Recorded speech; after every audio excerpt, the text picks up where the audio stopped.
Can you believe that the American Mall, once a shining beacon of consumer culture and social interaction, has undergone a dramatic transformation? It wasn't long ago that these sprawling retail complexes were the heartbeat of community life, a place where families would gather together, shop, socialize, and even seek adventure.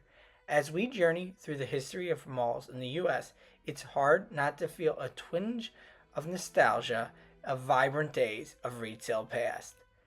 The concept of the shopping mall as we know it takes shape back in the 1950s and 60s, coinciding with post World War II and economic boom. The suburbanization of the American family meant more people were living outside of urban centers, creating a demand for a convenient shopping experience. The first fully enclosed shopping mall would be Southdale Center in Minnesota. It opened its doors in 1956, setting the stage for a mall boom across America. By the 1970s and 80s, malls became a interesting and unique aspect of suburban life. The American Mall became a social hub.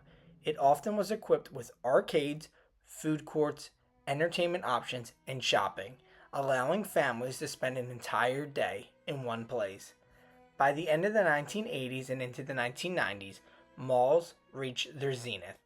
They were not just places to shop, they became themed entertainment destinations, with attractions like indoor amusement parks like that in the Mall of America, or unique aesthetics like that of the Willow Grove Park Mall in Pennsylvania, which would honor its theme park roots with a carnival like aspect and immersive experiences. Many of these would feature grand decorations during the holiday seasons with massive Christmas trees, visits from Santa Claus, and other holiday aspects. It would often be a festive outing for families. Besides holiday decorations, many of these malls would be themed with unique decorations throughout the seasons, including Halloween, fall time, and the summer, but they would also have their own unique theming.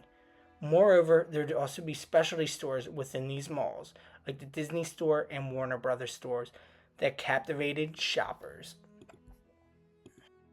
Malls became such a hub because families could do all their shopping in one place.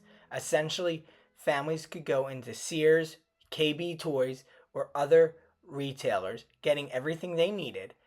Families would be able to have an experience for each one of them. Whether a mom wanted to go shopping for clothing at Bloomingdale's, or a dad wanted to go see the newest electronics, or a kid wanted to go play in the Disney store.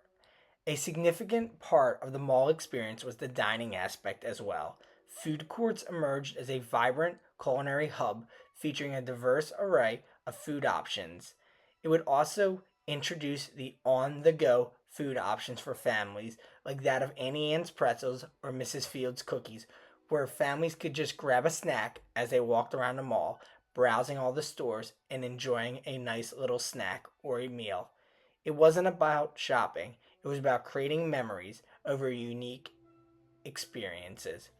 Often these malls were multi hour affairs, blending shopping with socializing. Kids would gather with friends, they would grab lunch in the food courts, as families and parents would go about their shopping, checking off their lists as they went. If you grew up or lived during the mall era, a significant factor of a mall's success and allure would be the anchor store.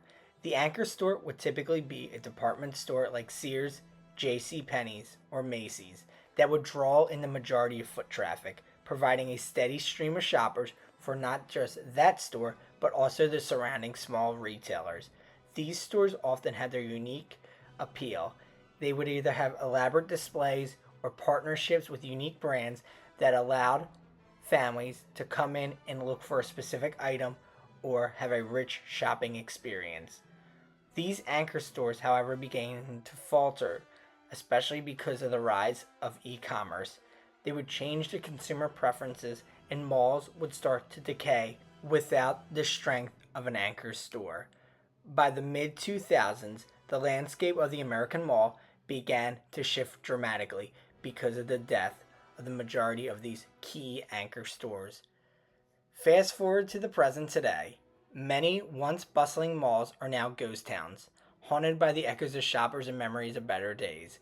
Reports indicate that nearly 25% of malls in the US are at risk of closing as of right now, and many have been succumbed by vacancies throughout the malls. If you go to shop at any mall today, I'm sure that you will see a wide variety of vacant stores. The mall of your youth is gone. It's no longer a community center where families would gather and meet up with friends and have a full day of fun. Now it's a hole in communities. Many of these malls are now dangerous locations where vandalism and break ins occur on a daily basis. It's very scary and sad to see the downfall of malls like this. However, that being said, there has been a push to repurpose and reutilize abandoned malls. Many are trying to transform these locations into new retail hubs to try to bring communities back together. And despite the downturn of the American mall, not all have fallen to the wayside. Companies like Simon Property Group have pivoted more towards upscale malls. No longer are these malls aimed at the middle class family. Instead, they're aimed with specific, unique retailers like Gucci or Prada. They've also shifted more towards utilizing outlet stores and outlet malls that are outdoor experiences rather than indoor shopping centers. This way to capture that middle class family and still attract consumers seeking a good deal. These malls, these unique malls that are still in existence, still have the dining experiences and have several restaurants, but it's not the same experience that it once was in the 80s and 90s. Instead, it's more of a go, get what you need, and then head out, rather than the once full day experience. Many of these malls were once a festive center of joy and excitement, and now it's reflecting the culture change in the United States. Ultimately, the story of the American mall is one of evolution and nostalgia. Many look back at going to malls on the weekend with their families and having a fantastic time, whether they went shopping at Sears, KB Toys, or another type of store that they loved so much. Today, we witness the decline of the traditional mall and the unique aspects and growth of these brand new upscale malls from Simon Property. My expectation is that these malls will continue to develop and change and become themed entertainment destinations once again. The more and more money that flow into these locations, with anchor restaurants like Dave & Buster's or other unique themed dining or store experiences, is what will drive people to malls.